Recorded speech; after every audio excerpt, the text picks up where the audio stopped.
The last type of converting that we are going to do is converting decimals to percents. And nice for you, we kind of saved the easiest for last. The only steps when you're converting decimal to percents are to move your decimal place 2 places to the right. So for example, if we look at A, my decimal place is before the 3. I count 2 decimal places to the right. So this would be 34%.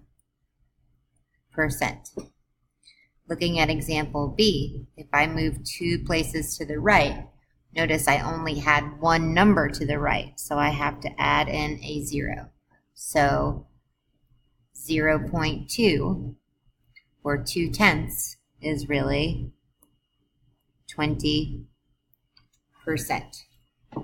Okay, looking at example C, when I moved 2 places to the right, again, I had to add in a 0, and I had a 1 out front. Okay, so this would be 130%. Okay, so one thing to keep in mind is that if you have a number to the left of your decimal, your percent should be over 100. Okay, let's pay attention to D. So what you'll notice here is that we have a bar over the 3.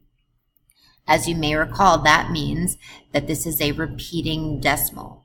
So 3/10 that's repeating is really the same thing as 0.3333, on and on and on.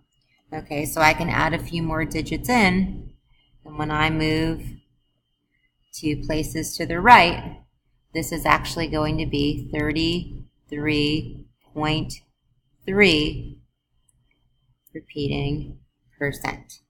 Okay, it's very important that you put that repeating symbol above.